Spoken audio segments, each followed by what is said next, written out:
All right, I actually did a quick walk around outside first, just like we always talk about, outside in, top down kind of inspection stuff.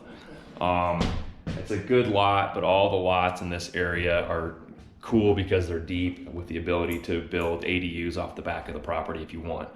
So right now I'm just gonna kind of take a little quick tour, kind of wander through. It's a small little miner's cabin house, like a lot of them are around here.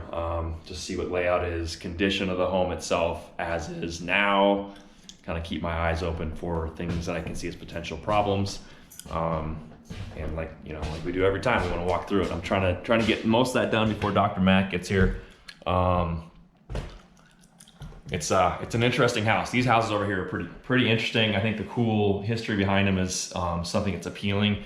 The old town feel, but at the same time you can see, again, yeah, I can touch the ceiling, right? So the ceiling's probably about a little under 7 feet. That's my guess.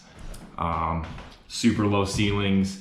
That has to do with, again, these little tiny additions that were done on these homes way back, turn of the century kind of stuff, and then slowly been modified throughout the last 100 so years. So that's the kind of thing you're gonna get with these homes, but it's gonna be interesting to see what you can actually do with them, because in order to get this stuff back, we're gonna have to rip everything out of here to get that vaulted pitch back in the roof.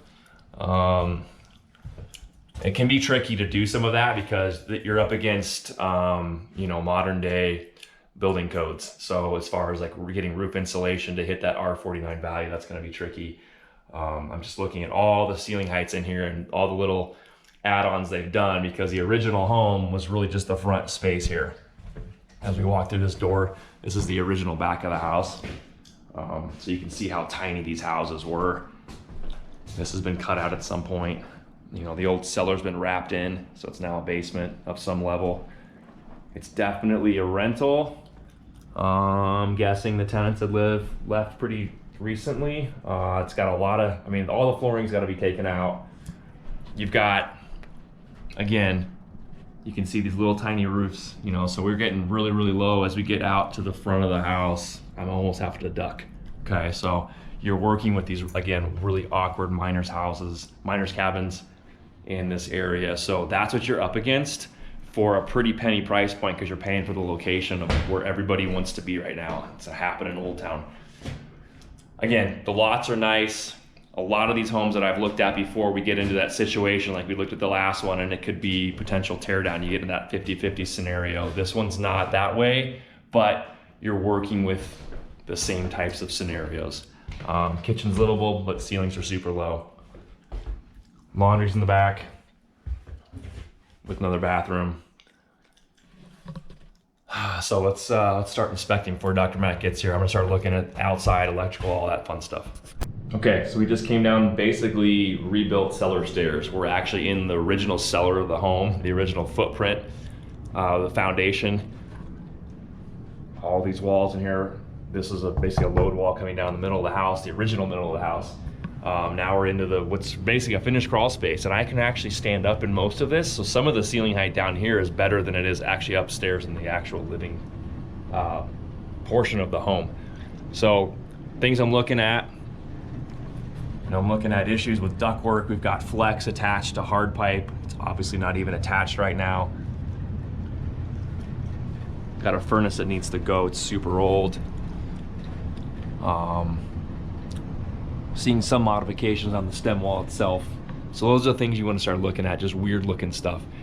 Ductwork running through for the crawl space up into the house itself is all flex. So that has to actually be changed out to hard pipe, which is what this is right here. I'm gonna keep taking a stroll. Okay, those are our electrical panel, 100 amp service. That's about all you're gonna need on a little tiny house. But as you can see, the draw of these properties in Old Town are the big lots. So most of them will allow an ADU. So you could literally put a garage back here, and the living space above do have some lower running electrical and data wires coming in. There's Dr. Matt. He's very curious. Miners' cabins. What do you think, Dr. Matt?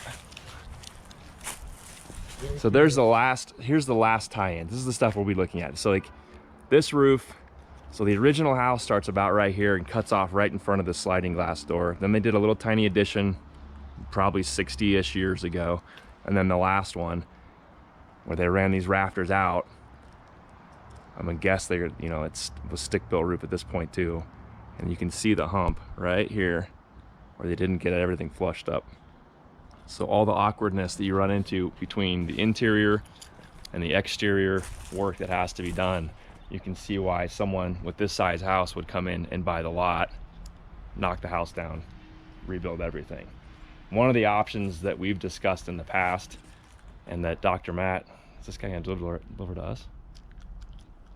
You got a package coming? Yeah. So one of the things we discussed is literally out here, you could build an ADU and you could live in the ADU while you do construction or tear down and rebuild a new home here. So you don't actually have to leave the property. That's the benefit and flexibility you have on lots like this. So that's one option you can think about if you wanted to do both. That way you're not paying rent and a mortgage somewhere, and you can get more flexibility on some of the loans too. So that's all you have to look for in these. There's not much to see in 700 square feet, especially when most of it is just add-on goofy, awkward space going from one spot to another.